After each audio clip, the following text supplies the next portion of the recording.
अहिनी गवनवा बुझाई हमरा पियावा से दिन नाही जाई। ए सखी सुना होके अहिनी गवनवा बुझाई हमरा सैया से दिन नाही जाई। रोजे लगावा में आके चली जाता पनिया के, रोजे लगावा में आके चली जाता पनिया के, छोड़ी देता कोई धइल सिंगार। रोतानी ससुरा में ठोकी कपार, रोज लेके चली जाता ट्रैक्टर भातार।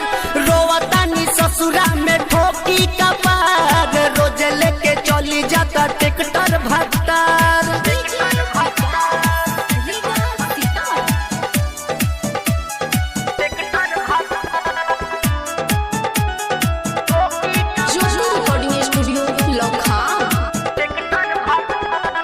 सोची के बात है बानी बरसान रे, चढ़ल जवानी हम हो खदा जियान रे।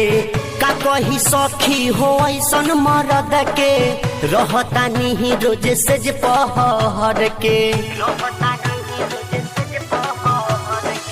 सोची के बात है बानी बरसान रे, चढ़ल जवानी हम हो खदा जियान रे।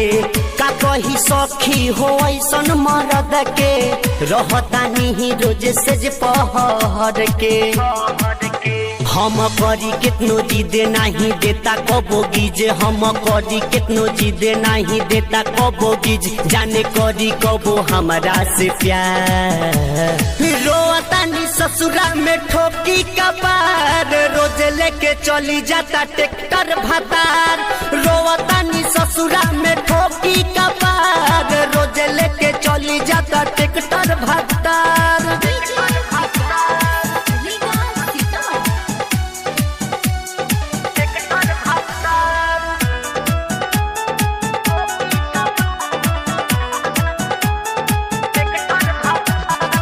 हमरो मरद हवे यूसुफ पे आहारे, कबो न हमके मेहर बुझता रे।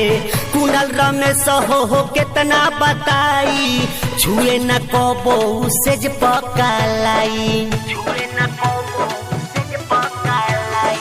हमरो मरद हवे यूसुफ पे आहारे, कबो न हमके मेहर बुझता रे। गोलू बारांड हो कितना बताई, धरे न कबो सेज पकालाई। सखिया दो विशाल नहीं बुझता वे हाल, सखिया दो विशाल नहीं बुझता वे हाल, कबो धरे नहीं हमरो कसा। रोतानी ससुरा में ठोकी कपार, रोज लेके चली जाता ट्रैक्टर भातार। रोतानी ससुरा में ठोकी कपार, रोज लेके चली जाता ट्रैक्टर भातार। होके अहिनी गवनवा बुझाई हमरा सैया से दिन नाही जाई। रोजे लगावा में आके चली जाता पनिया के, रोजे लगावा में आके चली जाता पनिया के, छोड़ी देता कोई धइल सिंगार।